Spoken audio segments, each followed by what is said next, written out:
아들 디모데야, 내가 네게 이 교훈으로서 명하노니 전에 너를 지도한 예언을 따라 그것으로 선한 싸움을 싸우며 믿음과 착한 양심을 가지라. 어떤 이들은 이 양심을 버렸고 그 믿음에 관하여는 파선하였느니라. 그 가운데 후메네오와 알렉산더가 있으니 내가 사탄에게 내준 것은 그들로 훈계를 받아 신성을 모독하지 못하게 하려 함이라. 아멘. 예. 우리 성도들이나 많은 신자들이 누구를 본받으면서, 아니 누구를 바라보면서 과연 예수 그리스도를 믿어 나가느냐. 물론 예수 그리스도 그 한 분을 바라보는 것 틀림없지만은, 그러나 어떤 때는 사람을 바라볼 수밖에 없단 말이죠. 보이는 것을 바라보는데, 그게 이제 말하자면 교회의 지도자의 위치가 그렇다라고 하는 거죠.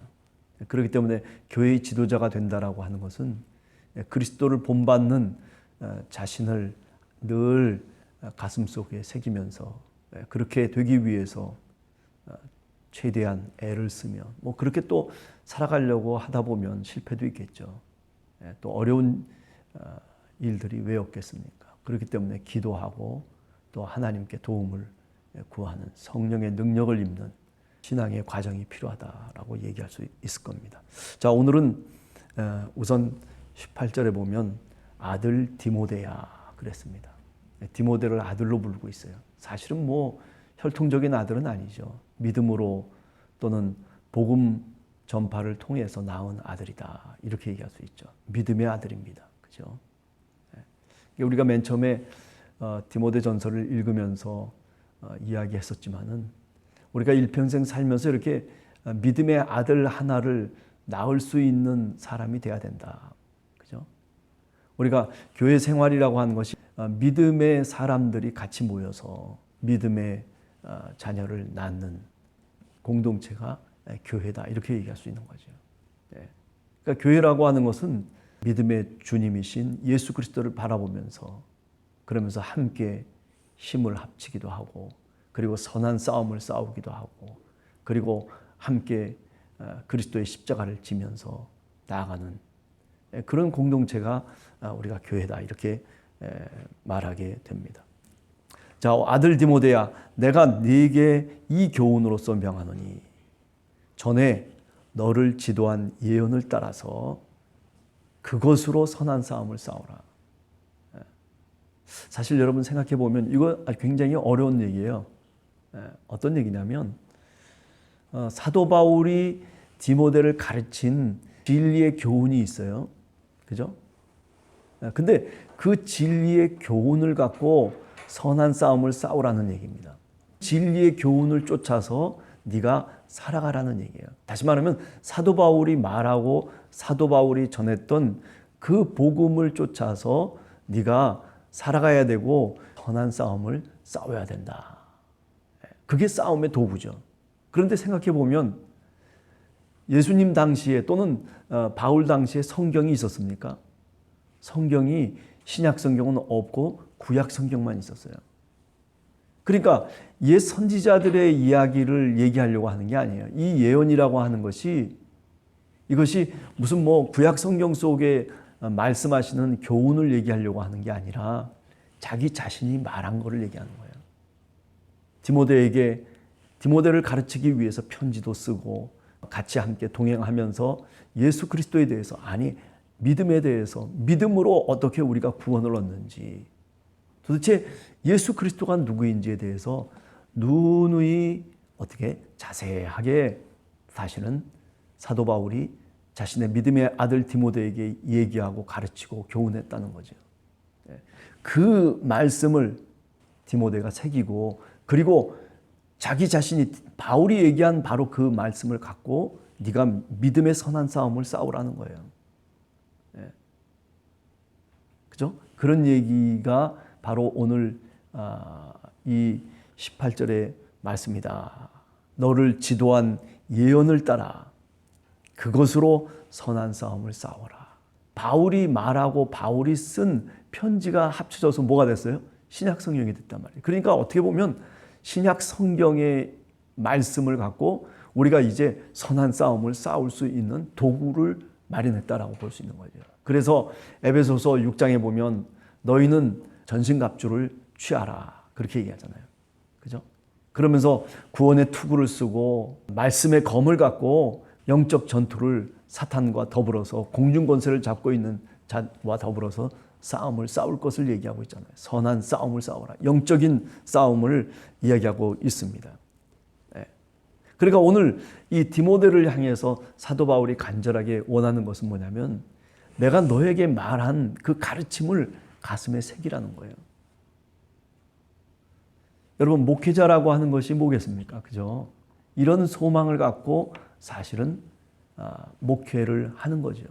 하나님의 말씀을 가르치고 하나님의 말씀을 전하고, 그래서 그것을 받은 성도들이 그 말씀을 갖고 말하자면 세상에 나가서 선한 싸움을 하면서 선한 영향력을 미치면서 그러면서 살아가기를 원하는 간절한 기도가 목회자들에게 있는 거죠. 그죠? 그런데도 불구하고 어떻습니까? 20절에 보면 후메네오와 알렉산더와 같은 사람이 있다는 거예요. 참 어떻게 보면 사도 바울의 입장에서 보면 아주 가슴 아픈 가시라고 그렇게 얘기할 수 있죠. 지금 여기 후메네오와 알렉산더는 그것과는 정반대인 모습으로 나타나죠. 그죠? 마치 예수님의 제자 가운데 12명의 제자 가운데 누가 예수님을 팔아 넘깁니까? 가룟 유다가 팔아 넘기잖아요. 가룟 유다가 예수님을 판 이유가 뭐 여러 가지 얘기들을 말할 수 있겠지만은 그러나 내 뜻과 다르다는 거 아니겠어요? 나는 이렇게 예수 그리스도를 쫓았는데 그런데 예수 그리스도는 내 뜻과 다르다는 거죠. 내가 이렇게 예수 그리스도를 위해서 충성하고 내가 돈꾀를 맡으면서 그렇게 헌신봉사했는데 그 대가를 찾지를 못하겠다는 거죠. 그러니까 어떻게 해요? 그러니까 스승인데도 불구하고 그 속에 사탄이 들어가서 그래가지고 어떻게 됩니까? 예수 그리스도를 팔아넘기잖아요.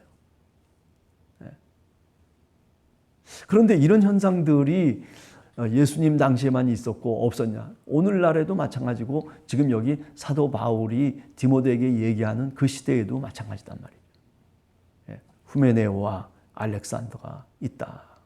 내가 사탄에게 어쩔 수 없이 내어줄 수밖에 없었다. 늘 반기를 들고 사도 바울을 향해서 뭐라고 얘기하는 거예요? 내 생각은 그게 아니다는 거죠. 당신이 이렇게 가르치고 이렇게 행동하고 있는 것 그거 아니다라는 거죠. 내 생각과 다르다는 거죠. 그죠? 가이사랴 빌립보에서 이제 예루살렘으로 내려올 때 우리 여러분들이 잘 아시는 것처럼 마가복음 8장이나 마태복음 16장에 보면 주는 그리스도시요 살아계신 하나님의 아들이십니다라고 베드로가 신앙을 고백하잖아요. 바요나 시몬아 내가 복이 있도다. 그렇게 복을 선언하시잖아요. 내가 너에게 천국의 열쇠를 주겠다. 그러면서 네가 열면 하늘에서도 열릴 것이고 네가 닫으면 하늘에서도 매일 것이다. 이런 얘기를 하시지 않습니까? 그 고백 위에 교회를 세우겠다고까지 말하잖아요. 근데 그 다음에 보면 어떤 일이 벌어집니까? 예수님이 순환 예고를 하세요. 1차 순환 예고를 할 때 내가 이제 십자가에 달려 죽고 3일 만에 다시 살아날 것이다 라고 하는 그 말씀을 충격적으로 베드로는 받아들이는 거예요. 아니 내 생각과 다른 거예요. 내가 지금까지 쫓아왔는데 아니 이게 도대체 무슨 말씀입니까? 하면서 예수님이 가시는 그 예루살렘의 길을 막고 그리고 예수님을 향해서 손가락질하고 꾸짖잖아요. 질책하잖아요. 그때 예수님께서 뭐라고 얘기합니까? 네가 하나님의 일은 생각지 아니하고 누구의 일을 생각한다? 사람의 일만 생각한다. 하나님의 일을 생각지 않는다는 거죠. 신앙이라고 하는 것은 사람의 일도 중요하겠지만은 하나님의 일을 우리가 생각하고 하나님의 일을 사명으로 받아서 교회 공동체 속에서 하나님의 일을 우리가 해나가는 거예요. 하나님의 일이라는 게 뭡니까? 요한복음에 보면 하나님의 일은 다른 게 아니에요. 예수 그리스도를 믿고 그리고 하나님을 사랑하는 거예요. 이웃을 사랑하는 거예요. 예수 그리스도를 영원한 생명의 구원자로 믿는 것, 그것이 하나님의 일이라고 그렇게 요한복음에서는 우리들에게 또 말씀하고 있는 거죠. 그만큼 하나님의 일이라고 하는 것이 신앙에 있어서는 그 무엇보다도 첫 번째 주제죠. 그래서 너희는 먼저 그의 나라와 그의 의를 구하라라고 하는 것은 바로 그런 의미를 내포하고 있는 겁니다. 자, 너를 지도한 예언을 따라서 선한 싸움을 싸워라. 19절을 읽습니다. 믿음과 착한 양심을 가지라. 어떤 이들은 양심을 버렸고 또 믿음에 관하여는 파선하였느니라. 일평생 정말 신앙생활을 올바르게 하면서 마지막까지 하나님의 부르심이 있는 그 부르심에 응답하는 그 순간까지 믿음을 지키면서 살아간다는 게 쉬운 일은 아닙니다. 아니, 교회 속에서 생활하면서 믿음의 공동체를 통해서 우리가 살아가는 것. 그런데도 여러분 생각해 보면, 그죠? 우리 함께하는 교회도 그렇잖아요. 교회 하나 세워나가는 것이 쉬운 게 아니에요. 그런 거를 늘 느껴요. 정말 하나님의 말씀대로 거짓됨 없이 하나님의 교회를 이끌어 간다는 것이 그게 그렇게 쉬운 일이 아닙니다. 왜?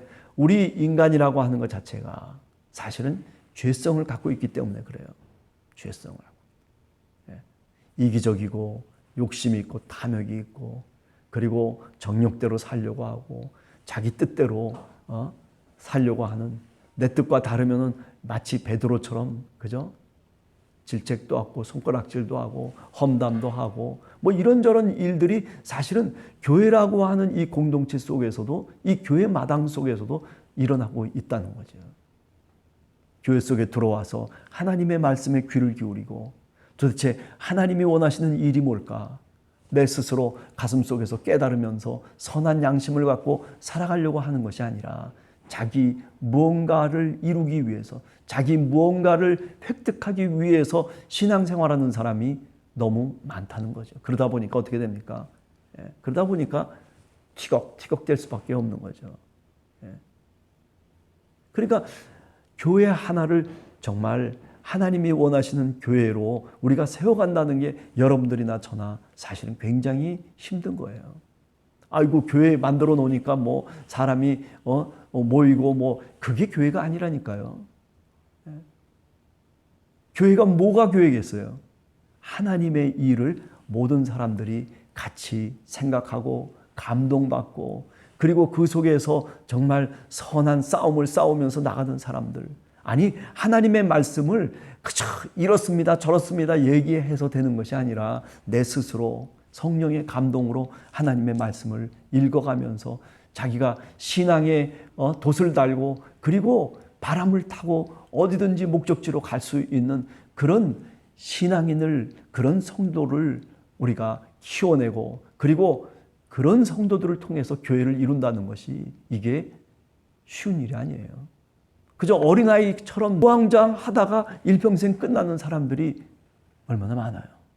하나님의 말씀의 기준 속에서 내 인생의 모든 표대를 거기를 향해서, 주님이 원하시는 그 길을 향해서 나아가려고 하는 사람이 오늘도 얼마나 되냐는 거죠.